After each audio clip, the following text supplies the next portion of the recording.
آبی وسائل کا انتظام۔ جناب اسپیکر، حالیہ دنوں میں پاک بھارت جنگ کے بعد بھارت نے پاکستان کے پانی کو روکنے کی دھمکی دی ہے۔ بھارت پانی کو بطور ہتھیار استعمال کرنے کی کوشش کر رہا ہے۔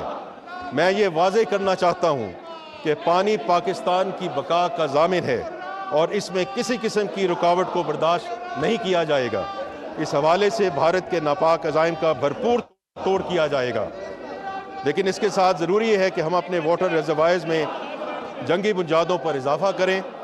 حکومت محدود وسائل کے باوجود پانی کے ذخائر کے منصوبوں پر عمل درآمد یقینی بنائے گی انشاءاللہ۔ جلدی اس حوالے سے ایک تفصیلی حکمت عملی کا اعلان کیا جائے گا۔ پاکستان کو بھارتی آبی جارحیت کے ساتھ ساتھ پانی کی قلت، فوڈ سیکیورٹی، پہاڑی ندی نالوں سے آنے والے طغیانی ریلوں کی روک تھام، سیلاب کی روک تھام کے اقدامات اور موسمیاتی تبدیلیوں کے مسائل جیسے چیلنجز کا سامنا ہے۔ ان مسائل سے نمٹنے کے لیے حکومت پاکستان نے نیشنل واٹر پالیسی 2018 کے تحت جامع آبی وسائل کے نظم و نسق کے طریقہ کار کو مد نظر رکھتے ہوئے مختلف اہداف مقرر کیے ہیں، جن میں واٹر سٹوریج میں 10 ملین ایکڑ فٹ کا اضافہ، پانی کی ضیاع میں 33% کمی، واٹر یوز ایفیشنسی میں 30% اضافہ اور سندھ طاس آبپاشی نظام کی ریئل ٹائم ڈسچارج مانیٹرنگ شامل ہیں۔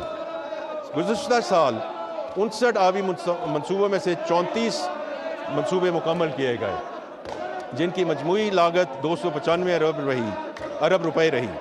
موجودہ مالی سال میں آبی وسائل ڈویژن کے لیے کل 133 ارب روپے مختص کیے گئے ہیں، جن میں سے 34 ارب جاری آبی منصوبوں میں مزید سرمایہ کاری کے لیے 102 ارب روپے رکھے گئے ہیں، جن میں سے 95 ارب روپے 15 اہم منصوبوں کے لیے مختص کیے گئے ہیں جو پانی ذخیرہ کرنے، سیلاب سے تحفظ، انڈس بیسن پر ٹیلی میٹری سسٹم اور پانی کے تحفظ سے متعلق ہیں۔ دیا میر بھاشا ڈیم کے لیے 32.7 ارب روپے، مومن ڈیم کے لیے 35.7 ارب روپے، کراچی بلک واٹر سپلائی کے 4 منصوبے کے لیے 3.2 ارب روپے، کلری باغار فیڈر کینال کے لیے لائننگ کے لیے 10 ارب روپے اور انڈس بیسن سسٹم پر ٹیلی میٹری سسٹم کے لیے 4.4 ارب روپے رکھے گئے ہیں۔ اس طرح بٹ فیڈر کینال کے لیے 1.8 ارب روپے اور کچھی کینال فلڈ ڈیمیجز پروجیکٹ کے لیے 69 کروڑ روپے مختص کیے گئے ہیں۔ آوران، پنجگور، گروک اور کشگور ڈیمز کے لیے 5 ارب روپے مختص کیے گئے ہیں۔ Energy sector. جناب اسپیکر، حکومت اس عمر کے لیے پرعزم ہے کہ تمام شہریوں کو سستی اور قابل اعتماد انرجی کی فراہمی یقینی بنائی جائے۔ اس مقصد کے حصول کے لیے مالی سال 2025-26 کے ترقیاتی پروگرام میں انرجی سیکٹر کی 47 ترقیاتی اسکیموں کے لیے 90.2 ارب روپے مختص کیے گئے ہیں۔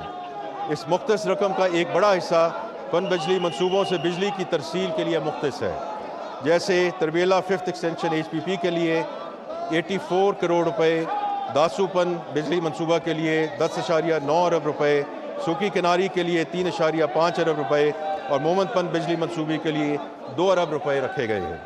ملک میں بجلی کی ترسیل کے نظام کو مضبوط بنانے کے لیے 500 kV مٹیاری مورو رحیم یار خان ٹرانسمیشن لائن بچھانے کے لیے 1 ارب روپے مختص کیے گئے ہیں۔ نمایاں مختص رقوم میں 4.4 ارب روپے Allama Iqbal industrial city grid station کے لیے اور 1.1 ارب روپے قائد اعظم بزنس پارک کے لیے 220 kV گریڈ اسٹیشن کے لیے مختص کیے گئے ہیں۔ بجلی کے تقسیم کے نظام جدید بنانے کے لیے 100 اور 200 kVA ٹرانسفارمرز پر ایسٹ پرفارمنس مینج سسٹم کی تنصیب کے لیے 1.6 ارب روپے رکھے گئے ہیں، جبکہ آئسکو میں ایڈوانس میٹرنگ انفراسٹرکچر منصوبے کے لیے 2.9 ارب روپے مختص کیے گئے ہیں۔ اس کے علاوہ بجلی کی تقسیم کار کمپنیوں کی کارکردگی بہتر بنانے کے لیے ملتان الیکٹرک پاور کمپنی کو 1.8 ارب روپے، حیدرآباد الیکٹرک پاور کمپنی کے لیے 1.9 ارب روپے اور پشاور الیکٹرک پاور کمپنی کے لیے 2.4 ارب روپے دیے جائیں گے۔ جناب اسپیکر، واپڈا کی جانب سے شروع کیے گئے صاف، قابل تجدید اور پن بجلی کی پیداواروں کے منصوبوں کے لیے 67.2 ارب روپے مختص کیے گئے ہیں۔ کلیدی اقدامات میں 2160 megawatt Dasu hydro power project مرحلہ 1 شامل ہے، جس کے لیے 20 ارب روپے مختص کیے گئے ہیں۔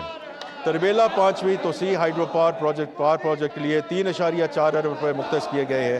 مومند ہائیڈرو پاور پروجیکٹ کے لیے 35.7 ارب روپے مختص کیے گئے ہیں۔ آزاد جموں و کشمیر اور گلگت بلتستان کی توانائی کی ضروریات کو محسوس کرتے ہوئے ان علاقوں میں پن بجلی کے 5 اسکیموں کے لیے 3 ارب روپے مختص کیے گئے ہیں۔ ان اسکیموں میں ضلع نیلم آزاد جموں و کشمیر میں 48 میگا واٹ جاگران 2 اور 40 megawatt Dowarian hydro power projects شامل ہیں۔ ضلع گلگت میں 26 میگا واٹ شکر تھنگ